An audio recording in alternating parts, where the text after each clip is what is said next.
దేవుని వాక్యంలో నుండి కొన్ని విషయాలు ధ్యానం చేద్దాం. కీర్తనలు 51వ కీర్తన 17వ వచనం నుండి 19వ వచనం వరకు చదువుదాం. నువ్వు బలిని కోరువాడవు కావు, కోరిన ఎడల నేను అర్పించదును. దహన బలి నీకు ఇష్టమైనది కాదు, విరిగిన మనసే దేవునికి ఇష్టమైన బలులు. దేవా, విరిగి నలిగిన హృదయమును నీవు అలక్ష్యము చేయవు. కటాక్షము చొప్పున సియోనుకు మేలు చేయుము. యెరూషలేము యొక్క గోడలను కట్టించుము. అప్పుడు నీతియుక్తములైన బలులను, దహన బలులను, సర్వాంగ హోమములను నీకు అంగీకృతములగును. అప్పుడు జనులు నీ బలిపీఠము మీద కోడెలను అర్పించేదరు. చాలు, అందరు దేవునికి స్తోత్రం చెల్లిద్దామా? హల్లెలూయా. రెండు చేతులు పైకెత్తి చెప్పాలి అందరూ కూడా, హల్లెలూయా, హల్లెలూయా. దేవుని బిడ్డలారా, భక్తుడైనటువంటి దావీదు ఇక్కడ దేవునికి ప్రార్థన చేస్తూ కొన్ని మాటలు, విలువైనటువంటి మాటలు పలుకుతూ ఉన్నాడు. ఏంటి అంటే, దేవా, నీవు బలిని కోరేవాడవు కావయ్యా, కోరినట్లయితే నేను అర్పించదును. దహన బలి నీకు ఇష్టమైంది కాదు. మరి ఏంటి నీకు ఇష్టమైంది అంటే, విరిగిన మనసే దేవా నీకు ఇష్టమైనటువంటి బలులు అంటున్నాడు. తర్వాత అంటాడు, దేవా, విరిగి నలిగిన హృదయమును నీవు అలక్ష్యము చేయవయ్యా అంటున్నాడు. దేవుని బిడ్డలారా, నిజంగా దేవుడు బలి కోరేటట్లయితే దావీదు ఆ దినములలో ఆయన రాజు కాబట్టి ఎన్ని గొర్రెలనైనా, కొన్ని వేలు, కొన్ని లక్షలు పొట్టేళ్ళు, కోడెదూడలు ఆయన అర్పించేవాడే ఆ రోజుల్లో. పాత నిబంధన కాలంలో ప్రత్యక్ష గుడారంలో దేవుడు 5 రకాల బలులు అర్పించాలని ప్రజలకి దేవుడు సూచించాడు. ఎన్ని రకాల బలులు అండి? చెప్పాలి. ఎన్ని రకాల బలులు? ఒకటి దహన బలి, రెండవది పాప పరిహారార్థ బలి, మూడవదిగా అపరాధ పరిహారార్థ బలి, నాలుగవదేమో సమాధాన బలి, ఐదవదేమో నైవేద్యము. ఈ 5 రకాల బలులు దేవుడు అర్పించమని చెప్పాడు.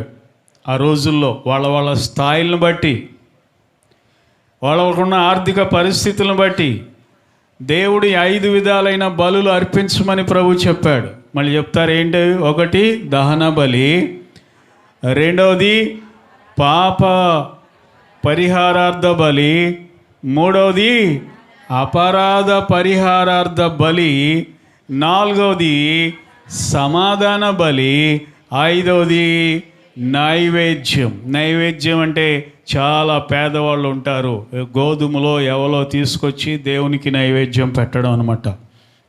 ఇలాంటి బలులు అర్పించమని దేవుడు ఆ రోజున నియమించాడు పాత నిబంధనలో. అయితే దేవుని బిడ్డలారా, ఆ తర్వాత దేవుడే అన్నాడు కదా, ఈ బలులు కూడా నాకు అక్కర్లేదు, ముందు మీ ప్రవర్తన అనేది నాకు చాలా ముఖ్యం, కాబట్టి ముందు మిమ్మల్ని మీరు అర్పించుకోండి అని దేవుడు చెబితే, ఆ మాటను బట్టి భక్తుడైన దావీదు అంటాడు, దేవా, నువ్వు బలిని కోరువాడవు కాదయ్యా, కోరిన ఎడల నేను ఎన్నైనా నీకు అర్పిస్తాను, ఎన్ని గొర్రెల రక్తాన్నైనా నేను ఒలికిస్తాను, ఏరులై ప్రవహింపజేస్తాను, ఎడ్ల యొక్కయు, గొర్రెల యొక్కయు, మేకల యొక్క రక్తాన్ని నేను ఎంతైనా ఒలికిస్తాను ప్రభువా, కానీ నీకు అది ఇష్టమైంది కాదయ్యా, నీకు ఇష్టమైంది ఏంటంటే విరిగి నలిగిన మనసే నీకు ఇష్టమైన బలి. హల్లెలూయా. చూద్దాం, హల్లెలూయా. నలిగిన మనసే దేవునికి ఇష్టమైన బలి అంటండి. అంటే పాత నిబంధన దినాల్లో కోడిదూడను కానీ, పొట్టేళ్ళను కానీ, గొర్రెను కానీ, లేత గొర్రెను కానీ వధించి దానిని కాలుస్తూ దాని మీద కొన్ని ద్రవ్యాలు వేసినప్పుడు, కొన్ని సంభారాలు కలిపినప్పుడు ఆ సువాసన పైకి వెళ్తే దేవుడు ఆంగ్రాణించి దిగువచ్చి ఆ బలి అర్పించిన వ్యక్తిని దేవుడు ఆశీర్వదించేవాడు. పాపములు క్షమించేవాడు దేవుడు, కనికరించేవాడు ఆ వ్యక్తి మీద. ఏ వ్యక్తి అయితే ఆ బలి తీసుకెళ్తాడో ఆ తీసుకెళ్ళినటువంటి ఆ వ్యక్తిని దేవుడు కనికరించేవాడు. అయితే ఇప్పుడు మరి మనం ఏం చేయాలి? బలులు అర్పించాలా? ఎక్కడ తెద్దాం గొర్రెల్ని? దేవునికి బలి అర్పించాలా? ఎక్కడ తీసుకొద్దాం కోడి దూడల్ని? ఎక్కడ తీసుకొద్దాం పొట్టేళ్ళని? దేవుని బిడ్డలారా, అవన్నీ అక్కర్లేదు. కానీ దేవుడు అంటాడు, విరిగి నలిగిన మనస్సు దేవునికి ఇష్టమైన బలి. నువ్వు దేవుని సన్నిధిలో ప్రార్థించేటప్పుడు మోకాళ్ళ మీద ఉండి ఉపవాసం ఉండి కడుపు కట్టుకొని దేవుని బిడ్డ నీ నోరు కుట్టుకొని ప్రభు సన్నిధిలో